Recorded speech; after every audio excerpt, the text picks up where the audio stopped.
Morning बच्चों, कैसे हैं आप सब। विज्ञान की कक्षा में आपका स्वागत है। बच्चों, पिछली कक्षा में हमने प्लांट सेल या पादप कोशिका के बारे में चर्चा की थी। आज की कक्षा में हम जानेंगे एनिमल सेल मतलब जंतु कोशिका के बारे में। तो चलिए देख लेते हैं। बच्चों, जैसा कि आप चित्र में देख पा रहे हैं, आपको एक कोशिका दिखाई दे रही है और इस कोशिका में एक स्पष्ट केंद्रक आप देख पा रहे होंगे। इसका मतलब क्या हुआ, कौन बताएगा? यूकैरियोट। हाँ, बिल्कुल ठीक। इसका मतलब ये हुआ कि ये कोशिका भी पादप कोशिका की तरह ही एक यूकैरियोटिक कोशिका है, क्योंकि इसमें स्पष्ट केंद्रक पाया जाता है। ठीक है बच्चों, जंतु कोशिका भी बिल्कुल पादप कोशिका की तरह ही होती है, लेकिन कुछ अंतर होते हैं। जब आप जंतु कोशिका को पढ़ेंगे तो आप जान पाएंगे। जैसे आप देख पा रहे होंगे कि इसमें केवल और केवल कोशा झिल्ली या प्लाज्मा मेम्ब्रेन है, कोशा भित्ति नहीं है ना। जबकि पादप कोशिका में हमने सबसे पहले क्या देखा था? हाँ बिल्कुल ठीक, कोशा भित्ति ही देखी थी हमने। इसमें कोशा भित्ति नहीं है, इसमें सेल मेम्ब्रेन है सबसे पहले, और जस्ट उसके बाद जीव द्रव्य है, जैसे कि पादप कोशिका में भी था। ठीक है बच्चों, पादप कोशिका की तरह इसमें बड़ी बड़ी रिक्तिकाएं नहीं पाई जाती हैं। इसमें छोटी छोटी सी रिक्तिकाएं पाई जाती हैं, जिनमें पानी, खनिज लवण और अपशिष्ट पदार्थ होते हैं। ठीक है बच्चों, केंद्रक देख ही पा रहे हैं आप। केंद्रक पादप कोशिका की तरह ही है, पूर्ण विकसित है, जिसमें एक मेम्ब्रेन है जो कि छिद्र युक्त है, जिसके चारों तरफ, और बीच में एक बॉल दिखाई दे रही होगी जो कि केंद्रिका है। ठीक है, और इसके बीच में जो एक द्रव्य भरा हुआ है वो केंद्रक द्रव्य है, और जिसमें क्रोमोसोम या डीएनए रहते हैं। ठीक है, इसके आसपास बिल्कुल पादप कोशिका की तरह ही एंडोप्लाज्मिक रेटिकुलम या फिर अंतःप्रद्रव्य जालिका आप देख पा रहे होंगे। ये नलिकाएं हैं, जिनमें कुछ खुरदरी नलिकाएं हैं और कुछ चिकनी नलिकाएं हैं। खुरदरी नलिकाओं में राइबोसोम्स चिपके हुए होते हैं, जिसके कारण वो खुरदरी हो जाती हैं। ये प्रोटीन संश्लेषण का काम करती हैं, और जो चिकनी ट्यूब्स हैं, चिकनी नलिकाएं हैं, वो वसा और जो लिपिड है उसका संश्लेषण करती है।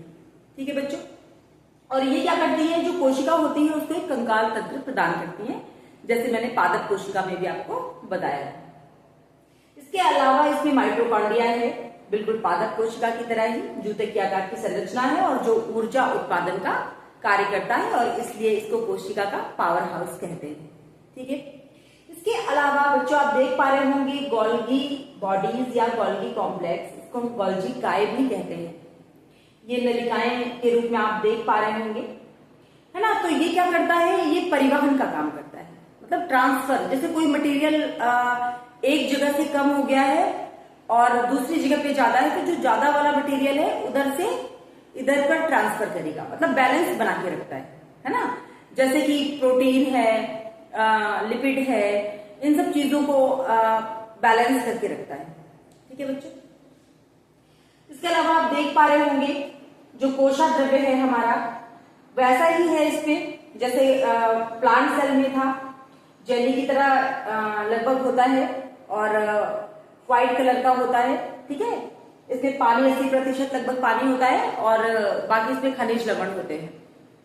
ठीक है बच्चों, इसके अलावा इसमें लाइसोसोम भी पाया जाता है, जिसे हम आत्महत्या की थैली कहते हैं, जिसमें पाचक एंजाइम्स पाए जाते हैं, और जब कोई कोशिकांग खराब होता है तो ये लाइसोसोम उसमें पाचक एंजाइम छिड़क के उसे नष्ट कर देता है, और उसका विलय हो जाता है उस कोशा द्रव्य में। और अगर कोशिका ही खराब हो जाए, मतलब कोशिका का कोई महत्वपूर्ण अंग जैसे केंद्रक खराब हो जाए, या कई सारे ऑर्गन एक साथ फेल हो जाते हैं उसके, तो वो पूरी फट जाती है और पूरी कोशिका को ही नष्ट कर देती है।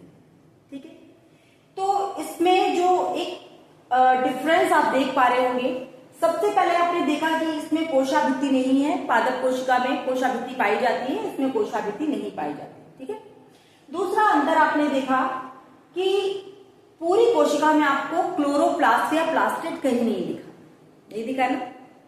इसका मतलब है कि पादप कोशिका में क्लोरोप्लास्ट या प्लास्टिड पाए जाते हैं, लेकिन इसमें नहीं पाए जाते। ठीक है, तीसरा अंतर बच्चों आप देखा आपने कि इसमें जो छोटी छोटी रिक्तिकाएं पाई जाती है, लेकिन पादप कोशिका में बड़ी रिक्तिका पाई जाती है। और एक अंतर और आपने देखा होगा रिक्तिका के कारण, क्योंकि इसमें छोटी छोटी बबल्स हैं, रिक्तिका जो है छोटे छोटे बबल्स के रूप में पाए जाते हैं, और केंद्रक बिल्कुल बीच में लगभग पाया जाता है कोशिका के। लेकिन इसमें रिक्तिकाएं बड़ी बड़ी होती थी, तो केंद्रक बिल्कुल सेंटर में ना होकर थोड़ा बहुत इधर उधर होता है ना। इसके अलावा भी एक अंतर है जो कि आप इसमें देख पा रहे होंगे, केंद्रक के पास एक तारक काय बना हुआ है जिसको हम लोग सेंट्रियोल भी कहते हैं। ये सेंट्रियोल या तारक काय पादप कोशिका में नहीं पाया जाता, ये केवल जंतु कोशिका में ही पाया जाता है। अब इसका क्या काम है, क्यों पाया जाता है बच्चों? ये जो तारक काय है सेंट्रियोल, ये कोशा विभाजन या कोशिका के विभाजन के लिए उत्तरदायी होता है, मतलब कोशिका विभाजन में महत्वपूर्ण भूमिका निभाता है। हमारे शरीर की कुछ कोशिकाएं ऐसी हैं जिसमें ये तारक काय नहीं पाया जाता। कोई बता पाएगा? हमारे शरीर में कई तरीके की कोशिकाएं, जैसे पौधों के शरीर में कई प्रकार की कोशिकाएं होती हैं, लेकिन लगभग कोशिकाएं तो समान होते हैं। पत्तियों में क्लोरोप्लास्ट अधिक पाया जाता है और जड़ों में क्लोरोप्लास्ट नहीं पाया जाता है ना। इसी तरीके से जंतु में भी है। कोशिकाएं तो अलग अलग आकार की होती हैं, और लेकिन क्या है, कोशिका में लगभग एक जैसे होते हैं, लेकिन कहीं कहीं पे कोशिकांगों में थोड़ा अंतर होता है। जैसे जो तंत्रिका कोशिका है, हमारे शरीर में जो सबसे लंबी कोशिकाएं है, सबसे बड़ी कोशिका है, उसको कहते हैं तंत्रिका कोशिका। ज्यादातर वो हमारे ब्रेन में होती है, ठीक है। तो उसमें ये सेंट्रियोल नहीं पाया जाता, और इसलिए जो तंत्रिकाएं होती है, तंत्रिका कोशिका होती है, उसका जो विभाजन है वो नहीं होता। इसीलिए कहा जाता है कि जैसे हमारे सर में चोट लग जाती है या किसी के सर में चोट लगना बहुत ही हानिकारक है, क्योंकि जहां पर कोशिकाएं विभाजित होती हैं वो विभाजित होकर नए ऑर्गन का, नए मतलब कोई चोट अगर लगी है तो उसकी फुलफिल हो जाती है ना। लेकिन अगर दिमाग में, चूंकि क्या है, तंत्रिका कोशिकाएं हैं, उसमें सेंट्रियोल या तारक काय नहीं पाया जाता है, और हमें अगर दिमाग में चोट लगेगी तो वो कोशिका विभाजित नहीं हो पाएगी, और वो उसका जो फुलफिलमेंट है, वो जो कंप्लीट करता है, वो नहीं हो पाएगा। इसीलिए दिमाग में चोट लगना बहुत ही घातक माना जाता है, ठीक है बच्चों। तो लगभग सारे कोशिकांगों के बारे में आप जान चुके हैं, अंतर भी स्पष्ट हो चुके हैं, ठीक है। एक चीज जो इसमें अभी मैंने नहीं बताई है, पादप कोशिका में आपने जाना था कि केंद्रक द्रव्य और कोशा द्रव्य, इन दोनों को मिला के हम जीव द्रव्य कहते हैं, ठीक है। इसके साथ ही आप जान चुके हैं पादप कोशिका के बारे में, जंतु कोशिका के बारे में, और इन दोनों के बीच में अंतर के बारे में। अब अगली कक्षा में हम जानेंगे एक नए टॉपिक के बारे में। तब तक के लिए बाय बाय।